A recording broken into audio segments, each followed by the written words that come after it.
That's right, ladies and gentlemen. At this time, on the day that this video is uploaded, October 16th, it has been 10 years to the date that Skylanders Spyros Adventure has came out. So with Skylanders now being officially a decade old, I thought it'd be the perfect time to finally upload a full retrospective of the game series. This includes all the games from Spyros Adventure to Imaginators, and we might even mention some mobile games and side stuff like that. This video is going to finally fully wrap up my thoughts on the series as a whole, so expect this video to be a longer one. This is a celebration video, a celebration of Skylanders, a series that would be a major part of my childhood and still is to this day. So without further ado, here is Skylanders 10 years later, a full series retrospective.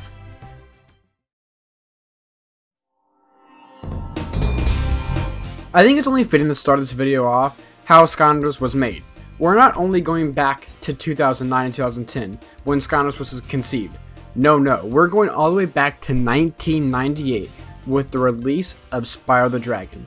Now, since Spyro isn't the main focus of Skylanders, I'll try to keep this section brief and short, but I still think it's worth a mention, as if it weren't for Spyro, Skylanders would likely not exist. Spyro the Dragon was made by Insomniac Games after the commercial failure of Disruptor. However, notice that I only said commercial failure, as the critics mostly agreed that this was a great game and an underrated gem. It was definitely a critical success, but it just wasn't a financial success.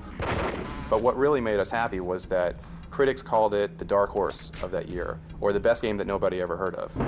So it gave Sony the courage to renew Insomniac's contract to make 3 more games. Eventually, Insomniac came up with Spyro the Dragon, and this was not only a critical success this time, but a commercial success too. This led to them to make a sequel called Spyro's Ripto Rage, and one more game with Spyro Year of the Dragon. Eventually, with Insomniac's contract fully over, they wanted to step away from Spyro, so Sony let other companies make Spyro games. The next one would come out would be Spyro Enter the Dragonfly, which was hated by mostly everyone.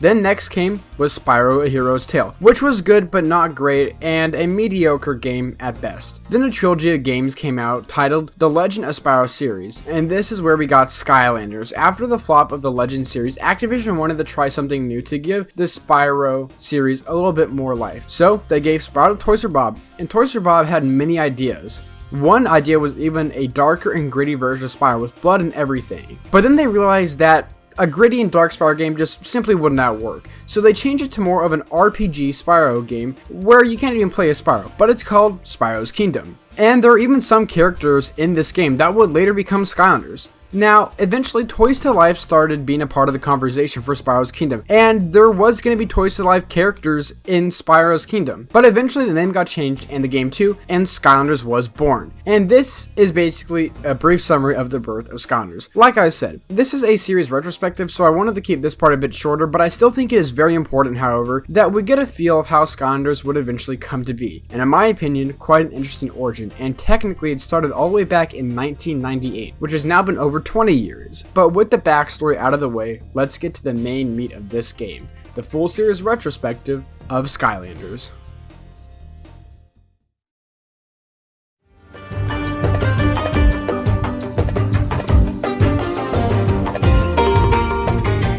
Alright, we start off this retrospective with the first game, Spyros Adventure. We start off the game with seeing Eon, and he tells us about Skylanders and how it's awesome and everything like that. And then he also gives us a real quick description of the darkness and how it's bad. This launches us into the first level called Shattered Islands. This chapter shows us a village being evacuated because a giant tornado is going through the place. We meet staple characters in the series in this level like Hugo and Flynn, and we also fight the first ever enemies in the Chompies, which will later become one of the most recognizable things inside the Skylanders series. We get to see a lot of what Skylanders is going to be like just within this first level. The characters, enemies, level design, everything. The next couple levels after this are more the same. We get more intel about the story, however. The Core of Light is what keeps the darkness at bay, and we need 8 eternal sources to rebuild the Core of Light, because it was destroyed when Chaos attacked it, which left Eon as a spirit and the ruins, well, destroyed. The air, earth, water, fire, undead, life, tech, and magic eternal sources are the ones we need. All of the base chapters in Spyros Adventure are themed around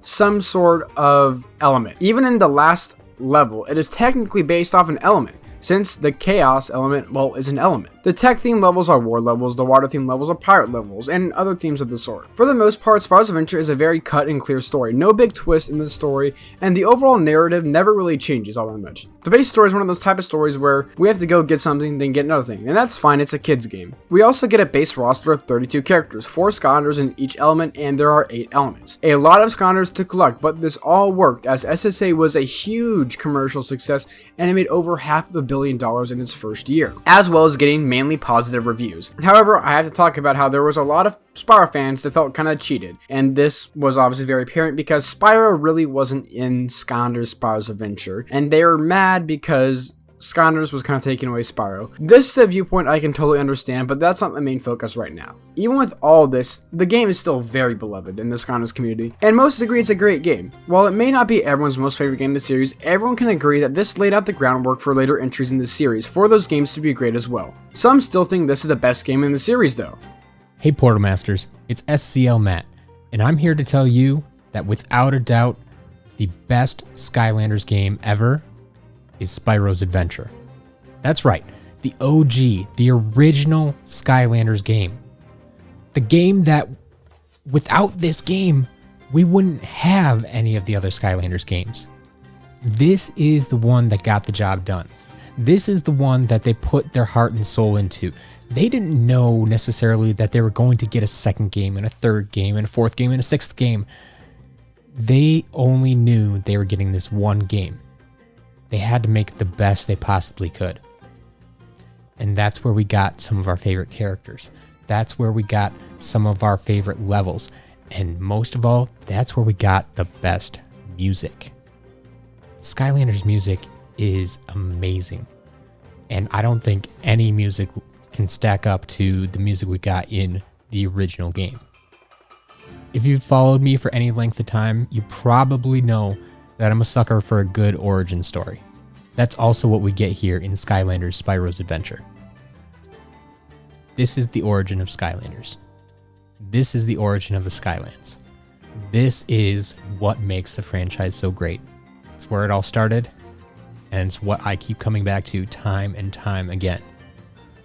Regardless of your inability to jump, this is the game I will replay forever.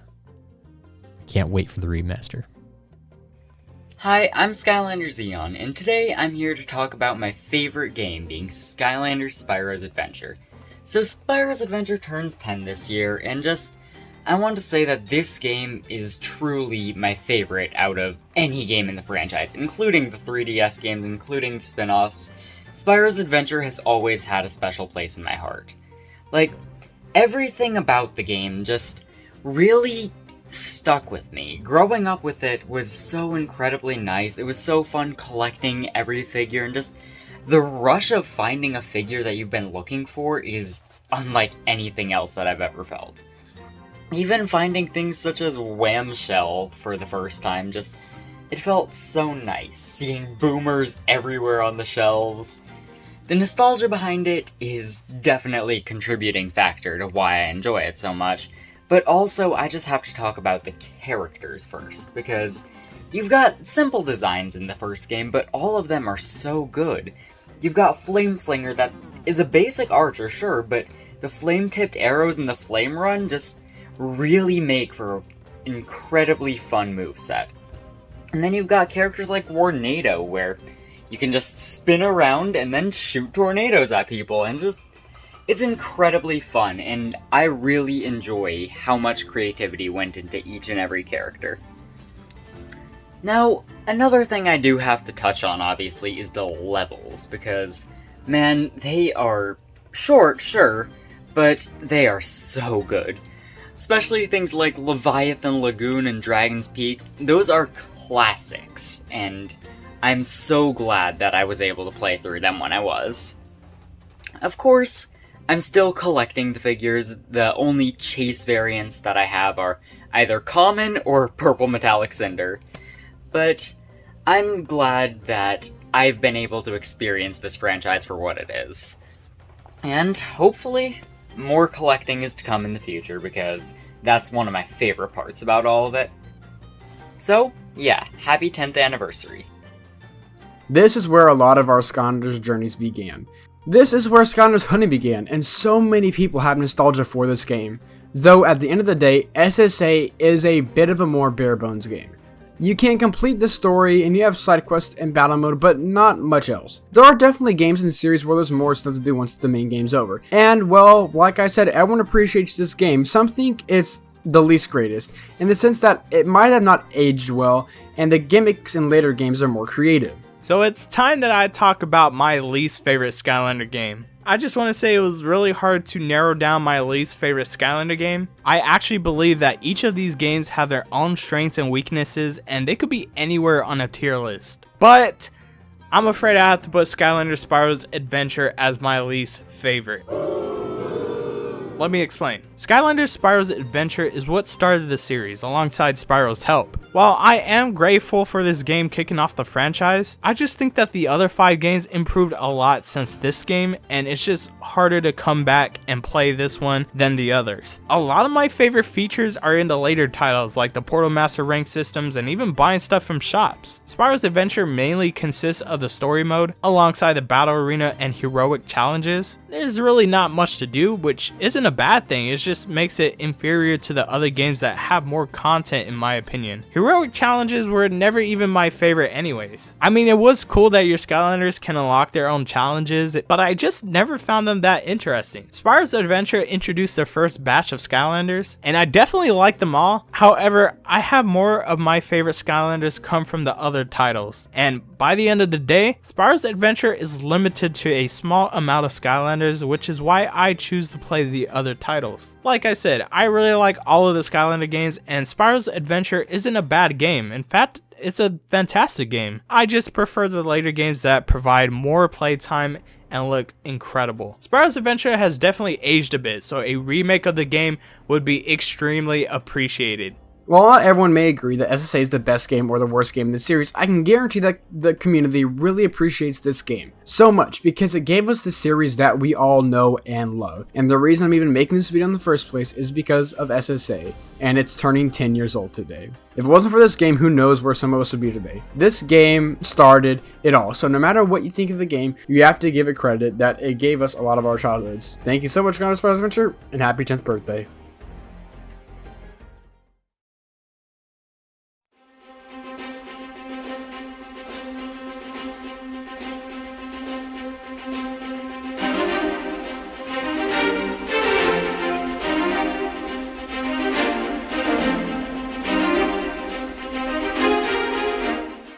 Now on to Giants, the sequel to Spyros Adventure. This game, much like the previous, sold very well. In only 2 weeks, 500,000 starter packs or Portal Owners packs were sold in just the USA and Europe. And after a few months, Activision publicly said that Skylanders had generated over $1 billion from the series in only 15 months after the first game came out, which means that in only 3 months, Giants was able to pick up over $500 million. Giants' story picks up pretty much where SSA left off. We see chaos in the toy store frozen, much like the Skylanders. However, in a few seconds, he wakes up and gains his ability to move once again. After making a few remarks, he hears a voice and investigates it and finds Skylanders, also on Earth, frozen in the display case. This is really weird as it's kind of telling us that Skylanders are actually toys, which is beyond breaking the fourth wall, but it's not that important in the actual game. After he banters with the Skylanders for a bit, he sees a flash of light and a portal display, and Glumshanks is on the screen. After he talks to Glumshanks for a bit, Chaos hops on the portal, gets electrocuted, and gets shot back into Skylands. Then we get Eon, and he tells us about the Giants and how they were the first Skylanders ever, but they were later banished after a big battle with the Archeans, and the magic from the Fist of Arcus is what actually got them banished. But now we have found the Giants and we can use them once again. Then this puts us in the first chapter of the game, which is set 10,000 years ago, when Giants were the only Skylanders around. This level, like all first levels, is relatively simple. You can also see it as a demo level for the Giants, showing us the abilities only available to Giants, like picking up boulders and jumping through the ground.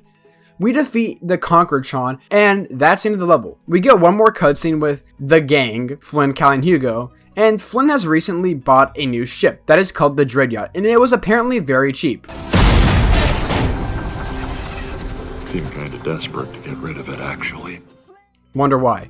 Hugo also alerts the team that something is going on in Skylands and tells them of a hermit that says they saw something that they need to see. Hugo hands them over a map, then Flynn and Callie set off on this new adventure. But we need to pick up some more supplies for Flynn's ship first to get it fully functional. So we go to the junkyard aisles to get that, and we even pick up a character in Auric and we bring him on the dread yacht with us. But after this, we can finally go to the hermit that saw something very important. To do this though, we must beat Brock in his now famous battle arenas. Once we do that, not only Ermit the hermit, but Brock also joins us on this adventure. More and more people just keep joining them. Ermit is a guy who was afraid of Cloud, so there's that. But that's not only why he's here. He tells the story of how he was writing a book about why clouds are dangerous. Then out of nowhere, he saw Chaos fall out of the sky and come back into Skylands. And if that wasn't bad enough, because Chaos was so electric from the portal, he turned back on the Conquertron from 10,000 years of rest, and the Conquertron wants to help out Chaos, and they're heading to the lost city of Arcus to find the Fist of Arcus. But Ermit apparently has another Archean that we can use that he parked in the frozen wastelands. After some bad weather, Flynn needs to land his ship somewhere before it malfunctions. They happen to land in the Cutthroat Carnival, where we learn of the best game known to man, Skystones. After battling a bunch of pirates, we battle the captain in one more Skystones battle. Then we make a quick escape after we repair the ship. But somehow, Captain Dreadbeard was able to get on the ship too, and now we can play Skystones with him on the Dread Yacht. But now we have finally made it to the frozen wastelands, where the Archean is there. But the residents believe the frozen Archean to be some god, and especially Noodles believes this. Also, the Archean is the body of a ghost robot apparently too. Yeah, a lot of information gets dumped on this in this chapter. But once we acquire the giant blue Archean, we can go through the rest of the game way more easily. But we also get a very sad chapter where we lose our ghost robot friend. Well, for now. The rest of the game is basically a race to the lost city of Arcus. We have to make pit stops every now and again to get directions or stop a giant rapping robot, things like that. But Chaos finds himself in the lost city first though, and he gains the power of the fist by turning into a robot. I don't know how that works exactly, but don't question it. We go through one more level where we get to Chaos and we battle him in a really big boss battle. And when it looks like we might just lose, our ghost robot friend comes back to help us with his giant Archean v Archean, and we beat Chaos. Giants really felt like a fitting sequel to SSA. While it didn't stray away from the norm like later entries in the series, it did enough, in my opinion, to warrant it being the second game of the series. Though a lot of people say this game feels more like DLC for Spyros Adventure than an actual game. Now, I've mentioned before on my channel that I always felt like Giants was the Spyros Adventure DLC. And honestly, it was. There's certain Skylanders in that game that felt like they should have been in the original game. The fact they only took one new core and one new giant, and later on introduced so many new Skylanders, it felt like these Skylanders were going to be in the original game, but they didn't really have an idea for them, so they just said, let's make a new game. The fact that it looks identical, like Spyros Adventure and Giants graphic-wise look exactly the same, and I mean it is from the same developer, I know, but it's like they never tried anything new. But look at the jump between Giants and Swap Force. There's a huge graphical quality increase, huge gameplay increase. Superchargers, I just finished talking about that. Spyros Adventure and Giants feel like the same game, really. Even though there's Giants in the new game, but doesn't feel like there's enough new things to make this game warranting a brand new game. Like, I didn't feel like when I got Giants like I did when I got Spyros Adventure. I was still excited to play it, yes, but playing it, I'm just like, man, I thought we were going to get something new. It's literally just the same game, except there's some new characters that I feel like I have to go out and collect now. Like, you can beat the entire game with just your Giant and that there, but, like, you can't 100% it, you need to get other characters and stuff. So, like, overall, you can beat the game without the Giants, but you're kind of obligated to do it. So what's the point of the course? Now, Trap Team, first thing comes to mind with that one too, and a lot of people are going to be probably picking Trap Team as one of their least favorites for that reason. But for me, I felt like this game shouldn't be what it is. It should be, better overall because it's a new game in the franchise. If you want to continue the franchise, why would you make the same game twice? But then out of nowhere release Swap Force the next year and make it 1,000,000 times better. That's how I look at it as. So the only reason Giants is not my favorite, not only because it has one of my least favorite characters in the game, Sprocket, technically Jetpack too, and even Ninjini, kind of iffy on Thumpback too, let's be honest here. A couple of them kind of iffy on, but like Flashwings in the game, Pop Fizz, revolutionized the game. Regardless, it's just a Skylanders Spyros Adventure DLC, and that's how I feel about it. Happy 10th anniversary, Skylanders. I don't know if you need this Skylander Gamer TV, but I'm going to put this at the end anyway, so use it if you want to. But as always, I bid you farewell. While I can definitely agree that SSA and Giants are the most similar games from the entire series, I do think that they have enough differences to make them feel pretty different. While we might not all agree with SSA and Giants being different, I think we can all agree that the next Skylanders game definitely feels a lot different.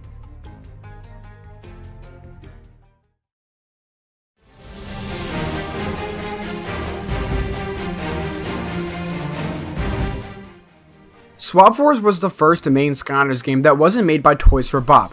No, instead Vicarious Visions stepped up to the table for the third game in the series. The gimmick this time around was Skylanders that could swap tops and bottoms, an idea to this day that is still super creative. Seriously, who thought of this? They need a raise. Swap Force was also the most profitable Skylanders game. Before Swap Force, the entire series had made roughly around $1 billion, and after Swap Force, the series had generated over $2 billion, which means that Swap Force made a whopping $1 billion during its year, and the series had sold over 175 million toys. To put that in perspective, only 7 countries in the world have a population over 175 million. So to say that Skylanders in 2013 was a hit is a vast understatement. A lot of people's first game was also Swap Force, as it simply sold the best. Giants and Swap Force had the biggest transition in my opinion. I mean, just look at the graphical overhaul. Now you can say this all comes down to it being on the new generation of consoles with the Xbox One and the PlayStation 4 coming out, but it still has a lot of changes. And one of the biggest ones was the addition of jumping. This is what fans wanted for 2 years now, so it was very appreciated.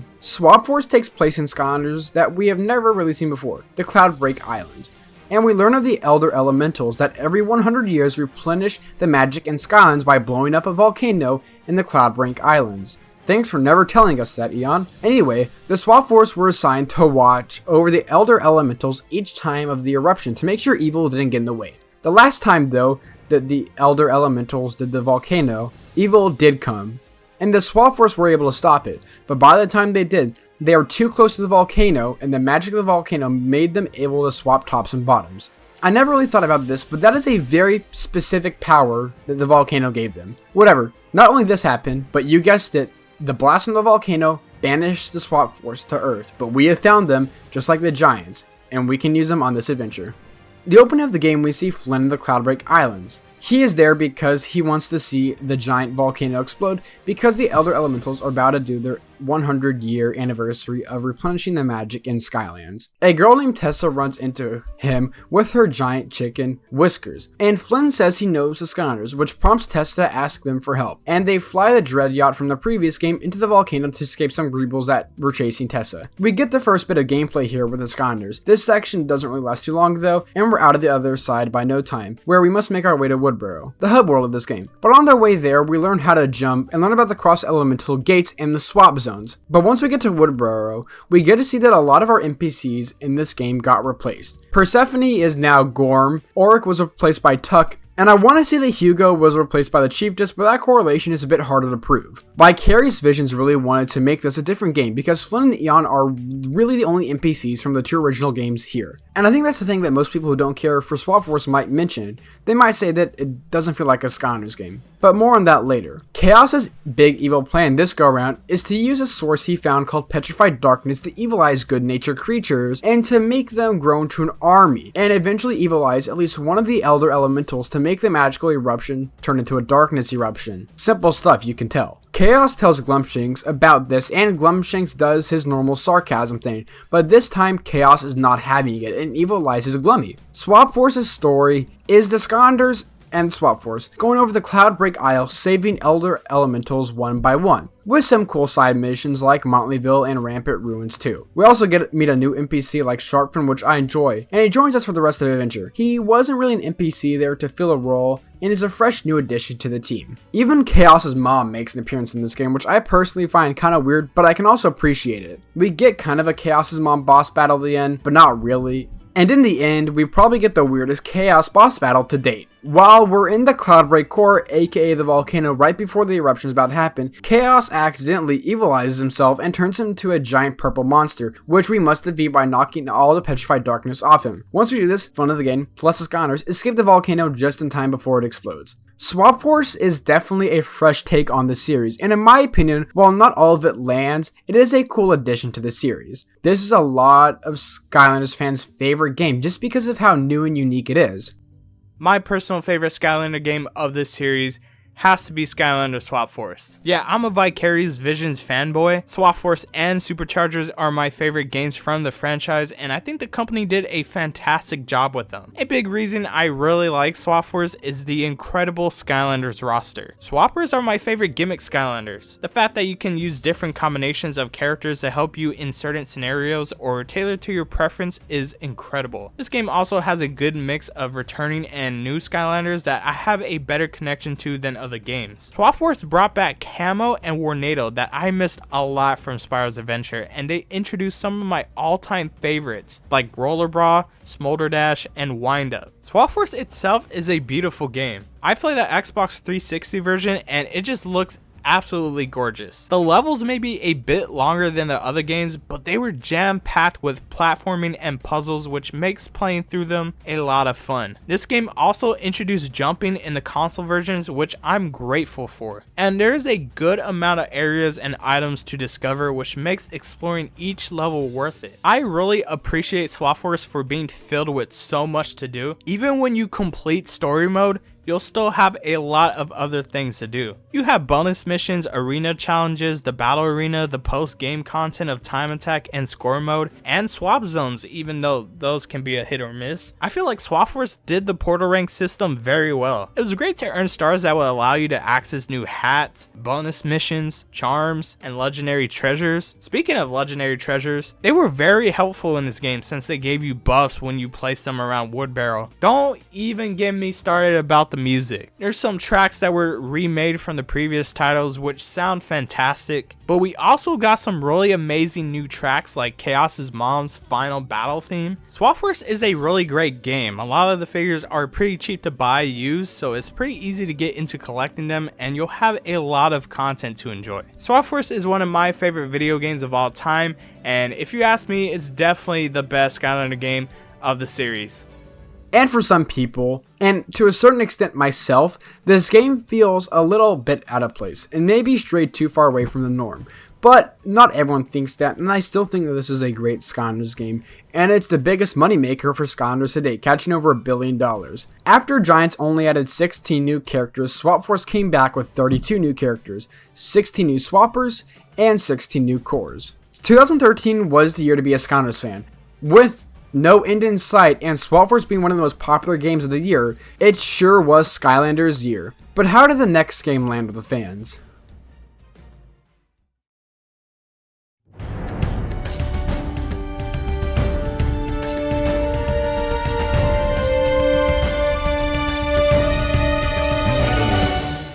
Skylanders Trap Team was the fourth installment of the Skylanders series.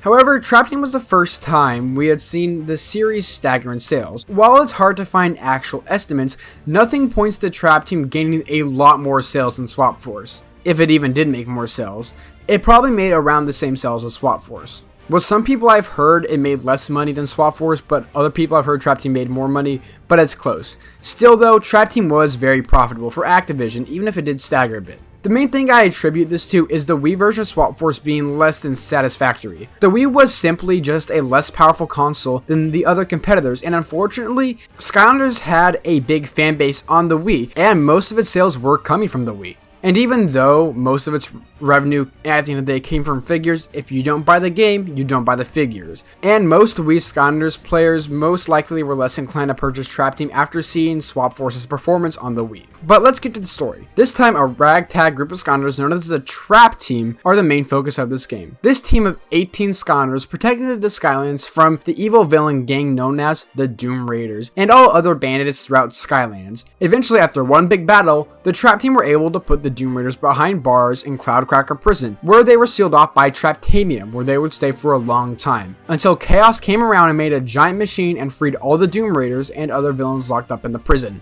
The explosion sent the Trap Team all the way to Earth, banished them to Earth, and the shards from the Traptanium prison made the Traptanium crystals, which we can trap the villains with and play as them. Another idea that Kid Me absolutely loved and still do.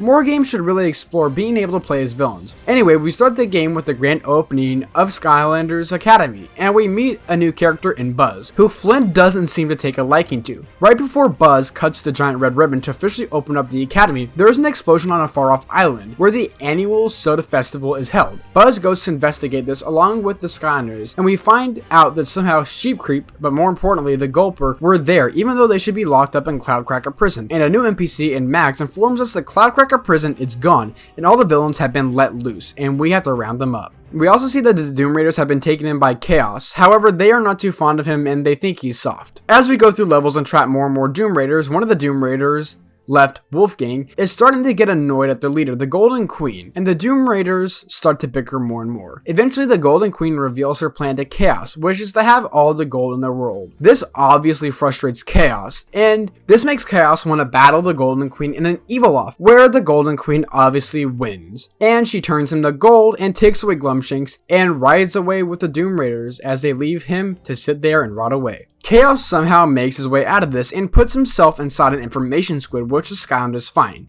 Since Chaos hates the Doom Raiders so much, he decides to help out the Skylanders locate the rest of the Doom Raiders. First the Dreamcatcher, then Crankcase. But in the Skylanders fight with Dr. Crankcase, Wolfgang drops in and steals Chaos to use him to go to the future, since you need a Portal Master to do so, and to complete Golden Queen's plan, they need to use a really stinky cheese and send it to the future. It is a weird plan, but it does work. Wolfgang uses Chaos to time travel, but we do get Chaos back, and with the help of Da Vinci, we are also able to travel 10,000 years into the future, which is a nice callback to Giants, where there was a chapter 10,000 years in the past. After an intense boss battle with Wolfgang, we finally trap him, leaving one Doom Raider left, the Golden Queen. The Skylanders need to find the location of the Golden Queen. To do this, they obtain a rocket to get to the Sky Highlands that will point them in the direction of the Golden Queen. After a couple chapters of desert, we find ourselves in the lair of the Golden Queen, and after a super hard boss fight, we Indiana Jones our way out of there, capture the Golden Queen, and that's the end of the game. Just kidding, after this we get the most predictable plot twist ever, and Chaos betrays us. It was kind of hard to not know this, however, since the selling point of this game was being able to play as Chaos. We get one final level where we must traverse the ultimate weapon, and end with the Chaos boss battle. This boss battle is objectively the hardest boss battle in the entire series.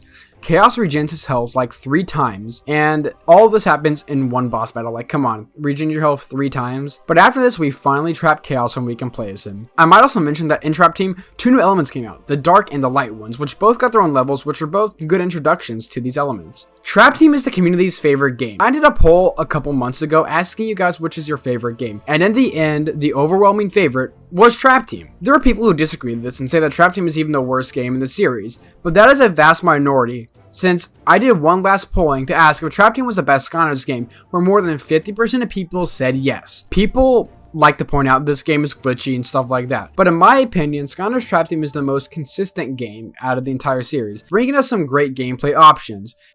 Yo guys, I've got a spark which I'm going to use to ignite the fire for a brand new collaboration here on the channel. Now, Skylar Gamer TV has very wisely brought me in to talk about objectively the best Skylanders game, Skylanders Trap Team. And anyone who disagrees with me is wrong, because that, my friends, is how opinions work. So what is it that makes Trap Team so good? Well, the things that would ironically make any other game bad, the glitches. Just how broken and janky Trap Team is makes it unique mechanically from how all the other Skylanders games are built. Being able to literally break the game can be so much fun, especially since these glitches don't tend to be game breaking. You're not going to get corrupted files, you're not going to get system damage. You know, these glitches for the most part either just affect you aesthetically or even create the more visually appealing speedruns which demand a sheer amount of concentration and skill due to pulling off glitch after glitch after glitch. So these glitches actually add a lot to the game because you need to seek them out rather than just, you know, finding them by total accident. You will find those ones by total accident, but again, they aren't game breaking. So the general jankiness of the game makes it unique in comparison to other Skylanders games. But on top of that, there's also the sheer creativity. At Toys for Bob, the main thing going into this game, it feels like, was the creativity. Because when it comes to levels in particular, the rest of the Skylanders franchise is unrivaled with sheer quality Trap Team offers. It gave us 36 new Skylanders. And on top of that, we got so many villains, I can't even count them all up. So the fact that they're able to create as many characters right off the bat is creative. But on top of that, the level themes are all different. You go from a pirate theme level to a marsh theme level. The two have near enough no similarities. The constant change up in settings creates such fast pacing for the game. These levels are really fun to speed through, but on top of that, they're also really explorative. You have some really sneaky secrets in this game that are truly rewarding when you find them. It's not like other Skylanders games where you enter into a door and, oh, that was one really obviously placed collectible, now wasn't it? So yes, the creativity and the cleverness in the design of the game is fantastic. I also love the boss fights, how they're all built up and really unique from one another.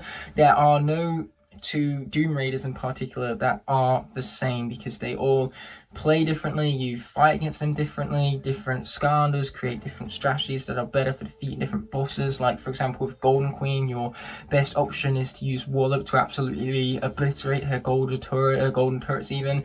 But then with, let's say, Chef Pepperjack, you want to keep your distance a whole lot more so then you don't take his spicy peppers to the face. That's not much fun. In fact, the game is really difficult. Without villains, playing on Nightmare mode can be so much torture, but at the same time, it can also feel so rewarding because you're conquering that sheer amount of difficulty.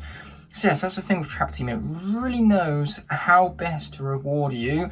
If I were to criticise the game, I suppose for Skystones kind of sucks, but still, you're constantly freshening up the gameplay enough to where nothing ever becomes stale. It's a game where the pacing is constantly moving forward, and it's atmospheric too. The music choices are perfect for the levels at hand. Things like Monster Marsh build up such an eeriness and atmosphere, and you become terrified by it. You know, even levels like Willikin Workshop have just, I want to say, an eeriness, but also an emptiness to them. These are wooden dolls, and yet, you know, if they come to life, it's kind of creepy.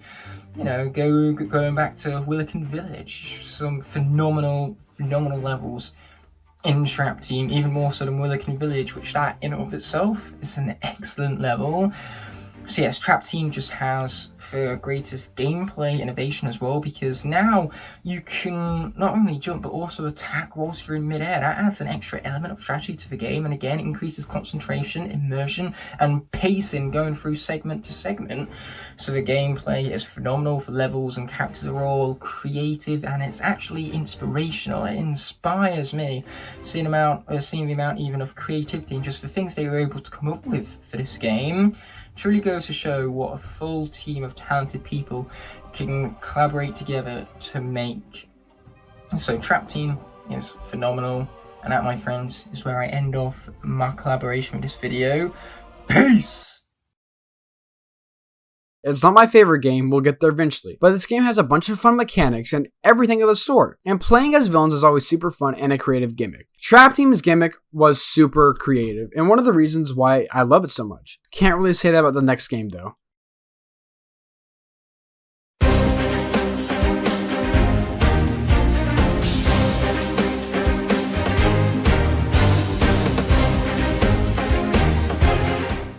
Superchargers' gimmick was not all that creative, but that's okay. It was racing, cars, and stuff like that. Superchargers was also the first major drop-off the series had seen, since most likely this time because there was no real Wii version of Superchargers on the Wii, just a watered-down racing game. Which is fine because the Wii in no way could handle it, but like I already stated, a large majority of fans were from the Wii, which was always going to hurt this series in the long run. Superchargers actually starts off very differently from any of the other games. Usually the Skylanders have to stop Chaos from doing some act of evil, but in this game, we start off with Chaos actually winning. He has won. He has taken over Skyland somehow and taken prisoner anyone that could have helped us, and now we have to jailbreak all of our friends out with the newfound Superchargers to take back Skylands and stop chaos and the darkness once and for all. This time, Chaos has something up his sleeve though. The power of the darkness like we have never seen it before, with the Sky Eater eating all the sky that stands in its way. We first get back to Skylands by going through some rift portal, and we get back in, and we finally find our friends inside a jail compartment holding Hugo, Flynn, and Callie. We jailbreak them and get out of the clutches of Chaos and head back to the academy. And even though I just said that Chaos said he had captured anyone that could help us, Buzz, Max, and Sharkfin all evaded capture. Nice. We are always the favorites in the Skylanders game, and to have an underdog story for Skylanders is a bit different, but it's a welcome addition. This game definitely has the most story in it, although at the same time it's the shortest game, with a total of 13 chapters. But those 13 chapters do pack in a lot of story. Now, we get almost all of the game back, but we're still missing one very important person, Eon. He is in the evil clutches of Moneybone and trapped in Traptanium. However, we need to find the location of Eon. We first make a quick pit stop at the Cloud Breather's Crag to see a dragon that resides there. Hugo's in possession of one of Eon's last human belongings, his sock, and the dragon can smell anything that belongs to a person and tell you where they're located at. The Cloud Breather tells us Eon is currently in the land of the undead. To get there though, we need power that our vehicles don't have right now, and we need the power of the Thunderous Bolt. Once we can attain the Thunderous Bolt, we can finally rescue Eon. However, that might prove to be difficult because the owner of the Thunderous Bolt, Lord Stratosphere, is not wanting to give it up that easily. But after a battle with him, we're able to get the Thunderous Bolt and go down to the land of the undead, beat up Moneybone, and save Eon. Even though we accomplished this, the darkness is only getting stronger and somehow has actually turned into an entity and a character now. I mean, he can even talk. However, unfortunately, Eon doesn't really know what to do. All he really knows to do is tell us that there is a Spellpunk library that has a book that we need to read to understand what the heck is going on. Now, somehow Sharpin knows of a Spellpunk that will tell you anything if you've been in a brawl. Maybe he'll even tell us where the Spellpunk library is. Spoiler alert, we beat him and go to the library where we found out the Core of Light was never complete this whole time. You know, we should have guessed that, but that's besides the point. But that's what the rest of Superchargers is like. Especially the back half of the game. It gets very random, like going to Captain Cluck's king-sized chicken HQ, or going to the Vault of the Ancients. After each chapter, the darkness grows more and more and becomes bigger and bigger, and starts plotting against Chaos, and even makes Chaos fire Glumshanks. However, though, we can finally make the thing that we need to use to defeat the darkness, the Dark Rift engine. But in the process, the Sky Eater comes to the Academy and destroys the Core of Light. Almost no hope is left, but with the Dark Rift engine, we can possibly stop the darkness. But eventually, Chaos grows tired of the darkness, and when he can finally take over Skylands by pressing one button, he struggles with the decision. The darkness though eventually forces him to press the giant button, dooming all of Skylands. But the Skylanders in one last minute swoop stop Chaos, and we beat Chaos in a boss battle. And right when Flynn is about to turn on the Dark Rift engine to stop the darkness, once and for all, the darkness freezes us all. But then Chaos takes the darkness by surprise, and Chaos turns on the Dark Rift engine himself, stopping the darkness once and for all. Flynn and the gang all leave, where we see a beautiful sunset just kidding, the darkness actually lived. And we must battle him one last time. We get in our vehicles and race around the darkness in a super long battle, but we finally defeat the darkness once and for all. Chaos even joins us in the Academy and is now good because the darkness is no longer in control of him, and Chaos can't be evil without the darkness. Everyone says boom, and we get a pan of the sunset. Superchargers is a very controversial game within the Skylanders community. There are a lot of people who love it, but a lot of people who dislike it as well. Good morning, good night, good whatever time of day it is to you folks. My name is Skyland Sevi, and today, my good friend Skylanders Gamer TV has invited me onto his YouTube channel to discuss my personal favorite Skylanders game for his documentary on the franchise, Skylanders Superchargers. So, without any further ado, let's dive right into it. Get it? Vehicles, they dive. Skylanders Superchargers was first introduced to the public in summer of 2015. It had a slated release of September 20th, 2015 in the United States of America. When the game first came out, I wasn't that big of a fan of it, but as the series ended up going on, and as the years kept on passing, I personally found myself becoming more and more attached to this entry in the franchise. The big gimmick in Skylanders Superchargers was the fact that vehicles were coming to Skylands, and as you might expect, it was met with mixed reception. Personally, I happen to enjoy the vehicle sections in Skylanders Superchargers. They feel like nice little level breakers, little side quests per se. In the earlier games you had side quests such as Elemental Gates, which were just always following the typical formula of defeat these enemies, solve a block puzzle, solve a laser puzzle, you name it. In Superchargers, now you get to play with several new play styles. You've got the sea vehicles, which have this big open world area where they can dive and jump across. You got the land vehicles, which have this massive open world to roam, or in some cases you're directly following the car behind them. And then in air sections, you can fly around right from behind them, kind of like in a Star Fox game, shooting your enemies in pursuit. My favorite vehicles in Skylanders Superchargers include the Crypt Crusher, Hot Streak, Reef Ripper, and the Buzzwing. The Crypt Crusher has a really nice style of gameplay where you send out minions that can attack the enemies for you. And the Hot Streak is just very fast and very powerful. My favorite sky vehicle is the Buzzwing. Its shotgun primary attack is very strong. Lastly, the Reef Ripper can hit opponents all around for high damage with its secondary power. The vehicles also have an awesome in-depth customization system, which can change your vehicle's stats and appearance to make them stronger or look cooler. It's really nice to watch your vehicles grow in power as you progress in the game, along with your Skylanders. Speaking of characters, another thing that I really appreciate about Superchargers is the sheer variety that the game has in its roster. The characters are all so unique and just blend well together. I could really just see these Skylanders being an elite group of racers in comparison to the other teams from Skylanders, which seem more cartoony and goofy. I really appreciate the serious tone that a lot of these characters have, since it is more a serious game compared to the other Skylanders games. I'm going to use this time to talk a little bit about a few of my favorites from Skylanders Superchargers. For first, Fiesta is just straight up awesome. He might not have the best in-game moveset, as he is relatively weak, and he relies on his minion allies to deal heavy damage, but I think he's got one of the best designs for a Skylanders character ever.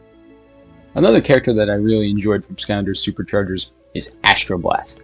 He's a really strong character with a whole bunch of moves, and even though he's got a low HP, one of his paths does cover this as it gives him an extra life in the event that he dies. He's also got a really cool design. I like the idea of whatever he is, a crazy space rock astronaut or whatever you want to call him. The reposed Skylanders and Skylanders Superchargers are also incredible. For Superchargers, instead of just changing one move for the repos, now all the reposed Skylanders have a completely revamped moveset and design. My two favorite reposes in Skylanders Superchargers are Deep Dive Gilgrunt and Big Bubble Pop Fizz. Both keep the core concept of the Skylander in mind, being Gilgrunt in his control over water, and Pop Fizz in his ability to use 3 potion types with his beast form. However, now instead of using a harpoon gun and potions, they harness the power of an electric trident and a tuba. That's awesome! A few final things I want to talk about for Skylanders Superchargers I'm going to put right here.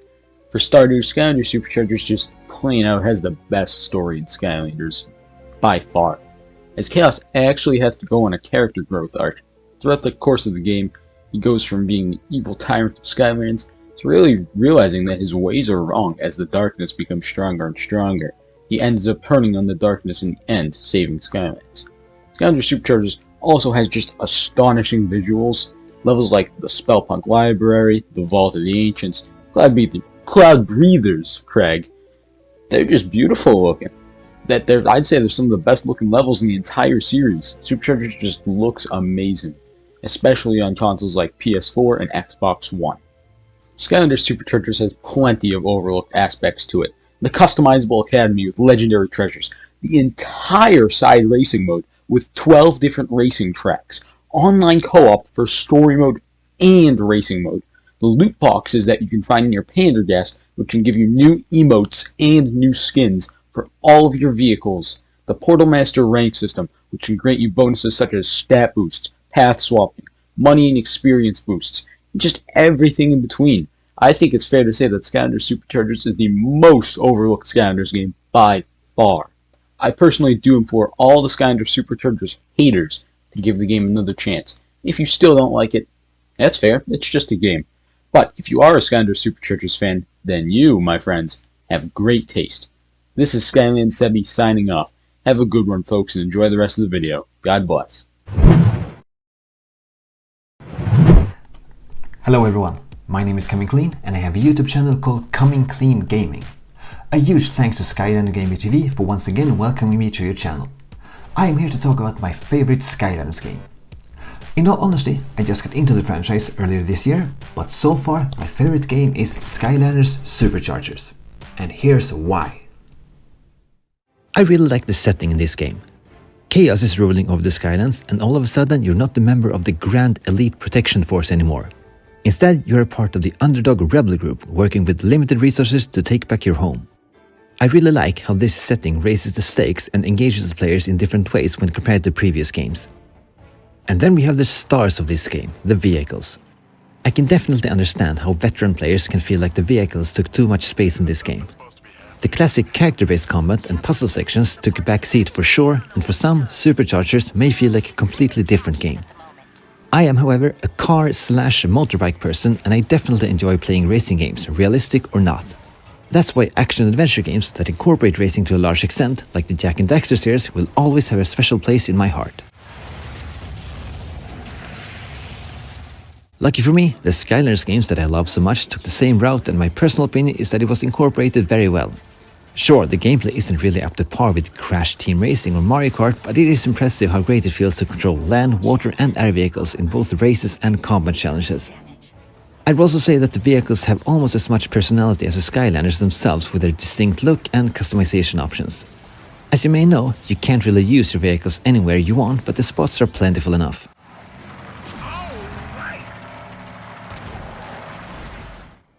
And of course, we also have 3 whole racing cups on the side. It's a bit of a weird distraction for the Skylanders, who should be busy saving their homeland from an evil dictator, but the racing is here, it's great and it doesn't feel forced. It's also such a great thing that you can play several of the races in each cup without buying anything, and that buying the physical trophies unlocks the more exciting stuff like boss pursuits and unlockable characters. Of course, the vehicles need to be driven by someone, which brings me to my next point, the Supercharger characters themselves. This is again a personal opinion, but these guys and girls are among my favorite Skylanders from a design perspective.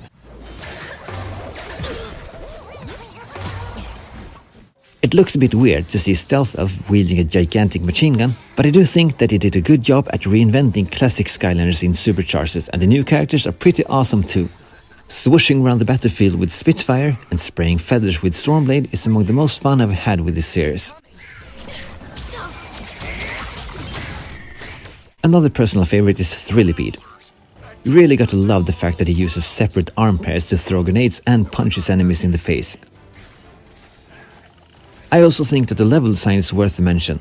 This is an aspect that I like in every Skylanders game I've played, but I still think it sticks out a bit in this game. First of all, the vehicle sections included on each level are very well integrated and offer some variation in the gameplay.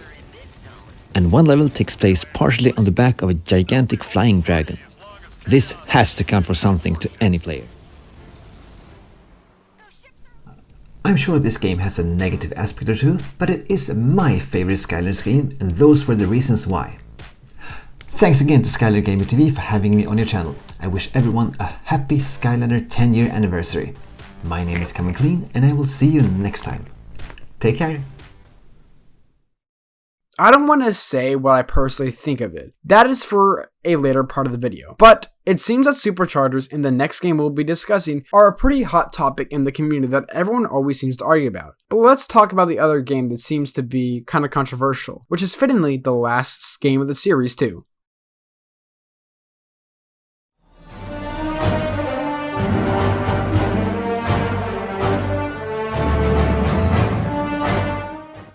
Imaginators was the last console release for Skylanders, and it released in October of 2016. This game had around the same sales as Superchargers, so at the end of the day, not on par with the golden era of Skylanders. This gimmick this time around was creating your own Skylander. This was probably always going to be the gimmick of the final Skylanders game, in my opinion, honestly. But still a fun gimmick. This game doesn't pick up where Superchargers ended. In fact, we really don't know where this game picks up at. I don't really know how, but Chaos is evil again. And even though the darkness isn't there, we defeated him. He is evil. Chaos, I guess, has discovered mind magic, which is a new evil outlet for him that he can use to have evil. Now, Chaos can make his own evil minions too with mind magic, and he sends one to the academy to get a book to help him make even more evil minions, which he calls the Doomlanders. The Imaginator section of this video is probably going to be the most brief one, because there is not a lot of story in this game. It is more of a game you play for the gameplay rather than the story of it. We later get intel that Chaos is trying to find Imaginate at the Mushroom River, and we go to investigate it, and sure enough, he is there, and he makes another Doomlander, which we battle and defeat. To obtain more knowledge, Chaos tries to get the Helm of Ultimate Wisdom, which is located at Scholarville. The Skylanders trying to stop him, but it's too late. Chaos is able to get the helm and puts it on and talks to a giant brain, who says he's an ancient, which means he helped create the Skylands. The brain gives Chaos the information that he wants, and Chaos goes back and tries to make a vortex for some reason. The Skylanders, though, stop the vortex, and after that, Chaos decides to make his most deadly Doomlander yet. A giant guacamole monster. Yep, that's his Doomlander, a giant guacamole monster. The Skylanders make quick work of that, though. Chaos' next scheme is to use Pop Fizz's Beast Potion for himself, but that plan gets shelved pretty quickly once he realizes that Fizzland kinda sucks. Imaginators, I'm now realizing, is more like a bunch of short stories wrapped into one book, rather than an entire story told over one narrative. A bunch of different stuff happens in this game. The literal next chapter is a golden arcade, then a dragon temple, then an abandoned amusement park, and finally the Chaos level. Not a lot of story happens in those levels, but don't worry guys. Well, I guess Chaos finally meets the brain in person, but that's about it. That's all about the story from there. During the final battle with Animate Chaos, the brain gets more and more irritated by him and eventually turns on Chaos and helps to fight alongside the Skylanders. Once we defeat Goku Chaos, we shrink him and put him in a glass container. And then the brain tells us he wants to tell us a tale and the game ends there. Well, not only the game, the entire series ends there too. Imaginators has a lot of people in the community that loathe it, but a lot of fans too. Myself included. You probably couldn't tell by this section, but Imaginators is actually my favorite game. My favorite Skylanders game. Most of Imaginators' replayability is from making your own Skylander and the Skylanders creator, which is a very good creator if I do say myself. So in depth, and you can really make whatever you want. Now, up until this point, I've tried to keep this retrospective as unbiased and objective as possible to go over each game. But that ends now, because I'm getting to the part of the video where I rank each game from 6th to 1st. Now, just real quick, I still love all these games, and I'd still play all of them in a heartbeat again if I could. Every single one. But I just prefer some over the others. So without all that, let's get to my rankings of the games. Okay, before we get this started, here's my list. I think my list can be separated into 3 main parts. Vicarious Visions games are the bottom 2. 6th place belong to Superchargers, and 5th place being Swap Force. The second section are the 2 OG games that can switch from 4th to 3rd all the time, but right now 4th place is Spyros Adventure and 3rd place is Giants. And the final section is my top 2, which have really always been my top 2 and probably always will be. 2nd place goes to Trap Team, and my favorite Skylanders game of all time is Imaginators. I just want to say that I like these games and enjoy them all. I even love all these games. I think that every single one of them has something different to offer, which is all I can really ask for. But now I'll be talking about each game in a more critical sense. Let's go in order from how I rank them, with Superchargers at last. Superchargers' gimmick is the least impressive to me out of all 6 games. I mean, cars, come on, you have to do better than that. Plus, most of the vehicle sections are not that fun in my opinion and slow down the game a lot. A major plus though for Superchargers is the story. I'm not afraid to say that it's probably, well not probably, it is the best story in all the Skylanders games. Unfortunately for me, I am not the type that tends to care about a story in the game. I can appreciate a story, but it's not the end all be all for me. And I care about gameplay so much more, which is why Superchargers falls short. For the most part, its levels are good, and it is probably the most aesthetically pleasing game, but the gameplay needs a bit more work for it to be any higher. It is unfortunate because Superchargers probably could have made it to the top 3 if its gameplay wasn't always halted by vehicles. I still love the game, but for me, it is the weak link of the Skylanders franchise. Next up is the other VV game, like I said, Swap Force. I guess I'm not a big fan of Vicarious Vision games. This is another game where it's pretty aesthetically pleasing, if you don't play it on the Wii that is. Something that they tried that I'm not a fan of is long levels. There is no reason why some of the levels in Swap Force should be as long as they were. Some easily surpass over an hour. I would much rather prefer a lot of shorter levels than a couple of long levels. Because of long levels, Swap Force can get kind of boring, and it doesn't help that half of the locations are repeats, like 3 desert levels, 3 forest levels, and 3 winter levels. You get the point. However, unlike Superchargers, Swap Force gimmicks was amazing. A stroke of genius, I must say. And Swap Force is not always boring. However, I never really cared for the Swap Force zones, and it sucks that there are so many. But other than that, Swap Force is a really solid game. Also, they added jumping, so thank you very much. Good mechanics and a good gimmick, just the levels need to be workshopped a bit. But again, I love this game, and like all Skylanders games, I love them. I just prefer some other ones above this one. Fourth place is home to the first game in the series, and the game we're celebrating today, Spyros Adventure. This game has so much nostalgia in it, and I love it. Really, the biggest problem is that it hasn't aged the best. I'll be the first one to admit that I think Skylanders Spyros Adventure has aged a tad poorly. It was a great game at the time, but with the newer gimmicks later on, they're just more interesting to play. Also, the lack of jumping will always hurt this game, but even to this day, the original roster of 32 is amazing, and the levels you get in this game are top notch. Most problems can be summed up to that other games in the series are just simply more interesting, and I'd rather play them than play this one, but this game didn't do a lot wrong. This game is a game that I'll always replay, and it even has the best Skylanders level in my opinion in Quicksilver Vault. So while this game may have not aged as well as later entries in the series, I will always go back to this game whenever I need a nostalgia trip. Speaking of the nostalgia trip, Giants also has a lot of nostalgia to offer, being the second game.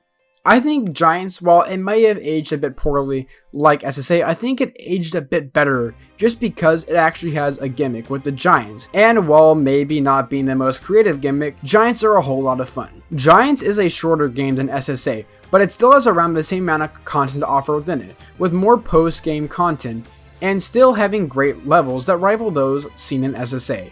Levels like Willikin Village and Trillex's Big Rig. Giants and SSA are the two closest games on the list, because even with all their differences, at the end of the day they're very similar, and I love both these games.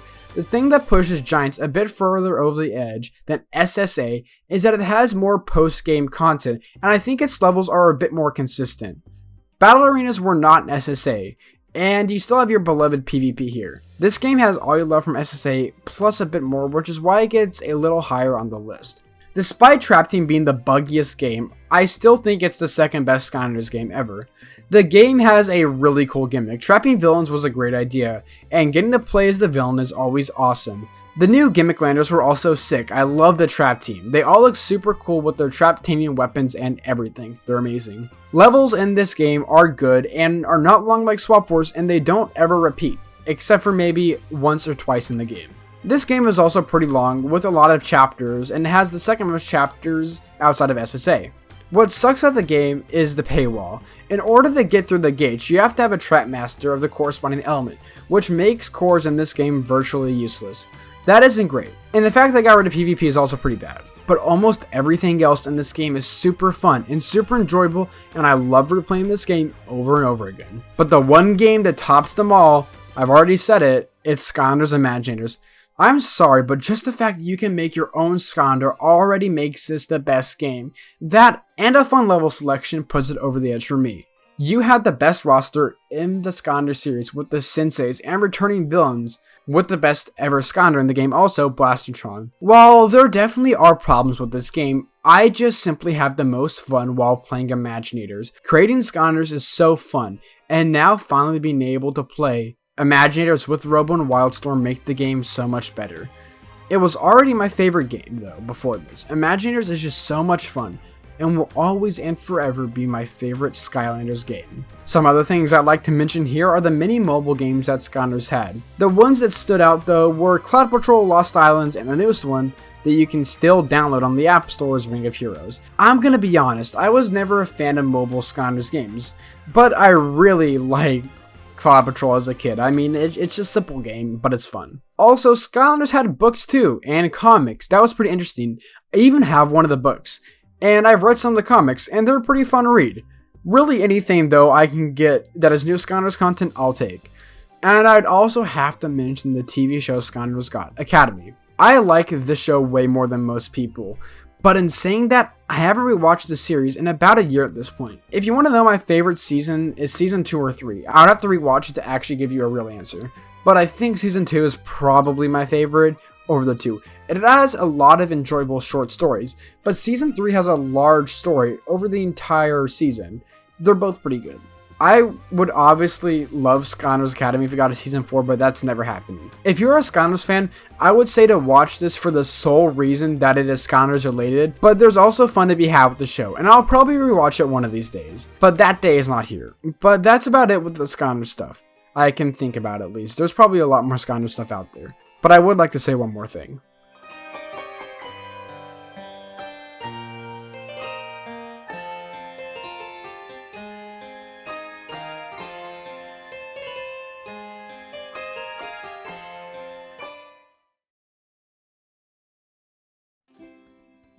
Skylanders impacted so many people, myself included. I have no idea where I'd be right now if I never experienced the Skylanders series. My childhood could look extremely different, and I wouldn't be making this video if it wasn't for Skylanders either. I wouldn't have this YouTube channel if it wasn't for Skylanders. I just want this final section of the video to give a massive thanks to anyone who has ever worked, or maybe even will work, on the series eventually, one day. Toys for Bob, Vicarious Visions, Beanox, and everyone else who has worked on the series, thank you so much. Because of Skylanders, I will always have memories to look fondly back at, and I could never thank you enough. And I know that there are so many other people that share this sentiment too. I don't know if Skylanders will ever come back, but I sure hope that one day we will see the return of these dudes that shaped a bunch of our childhoods. Skylanders will always be my favorite game series of all time. Each game has something new and interesting to do in it. Each game is fun and enjoyable. Even if I did have to pay a bunch of cash to have all of these Skylanders, it was well worth it to be here on this YouTube channel making this video. Thank you so much, Skylanders, for all the memories.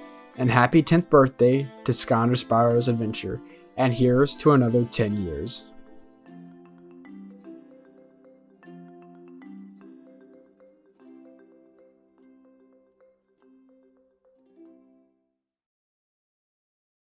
Alrighty, good job guys, 10 years, that's a long time, you know what I'm saying?